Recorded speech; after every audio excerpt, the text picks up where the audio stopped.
महाराज जी, आज एक ही संतान की अवधारणा की परंपरा बढ़ती जा रही है। क्या ये चिंता की बात नहीं है? इस प्रकार से अगले कुछ सालों में संख्या से हम बहुत कम हो जाएंगे और हमारी धर्म और संस्कृति की परंपरा की रक्षा कैसे होगी?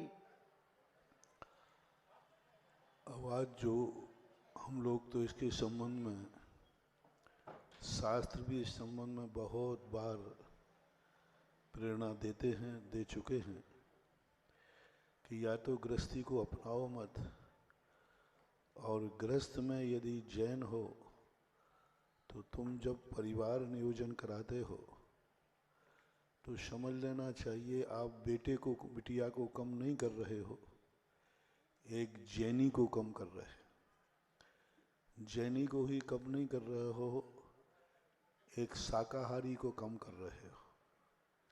शाकाहारी को ही कम नहीं कर रहे हो, एक नमोकार मंत्र पढ़ने वाले को कम कर रहे हो। नमोकार मंत्र पढ़ने वाले को ही कम नहीं कर रहे हो, एक आरिका और मुनिराज को कम कर रहे हो।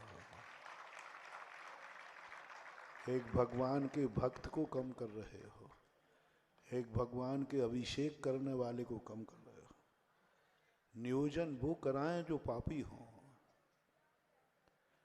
नियोजन वो कराएं जिनके जीवन में ऐसे अनेक अनेक प्रकार के मांसाहार हो, इस प्रकार के हों, तो वो यदि नियोजन कराते हैं तो ठीक है कि ये जितनी कम संतान होगी उतने जीव कम मरेंगे।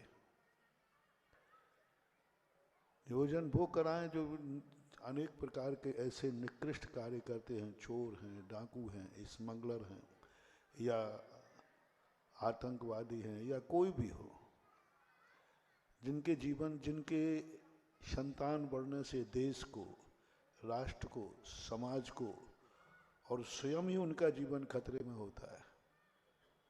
लेकिन जैनी तो सब तरफ से राष्ट्र के लिए, देश के लिए, समाज के लिए, धर्म के लिए, इनको तो बल्कि शरण देना चाहिए, क्योंकि जितने तुम्हारी गोद में आएंगे, जितनी संतानें तुम्हारी गोद में आएंगी, बोलो वो शाकाहारी होंगी या मांसाहारी? यदि एक आई तो एक है, और 10 आई तो नहीं। 9 महाराज, एक तो शाकाहारी बनाएंगे और 9 मांसाहारी बनाएंगे, हो ही नहीं सकता। तो आप 10 शाकाहारी बनेंगे, 10 भगवान के भक्त बनेंगे, 10 नमोकार मंत्र बनेंगे, और उनमें से दीक्षा ले ली तो हारिका बनेगी, मुनि बनेंगे। तो इस प्रकार का सोच बढ़ना चाहिए। बल्कि दूसरे लोगों में, ऐसे कौमों में बढ़ रहा है, वो अपनी जनसंख्या बढ़ा रहे हैं विदेशियों में, और भारत की जनसंख्या, जो मूल भारतीय हैं, जिनसे भारत पर गर्व है, जिन पर भारतीय संस्कृति टिकी है, शाकाहारी हैं। तो ये एक बहुत बड़ी चिंता का विषय है।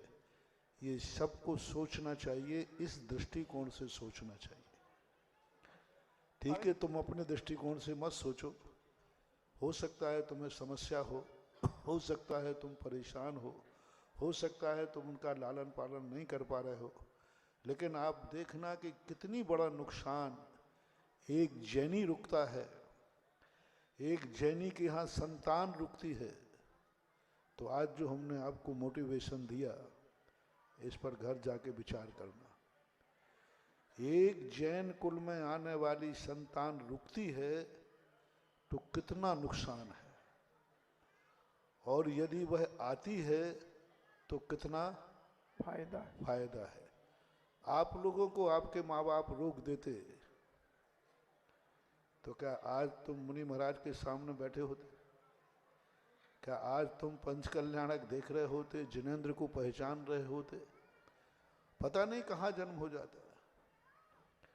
इसलिए इन सब बातें विचारनी हैं,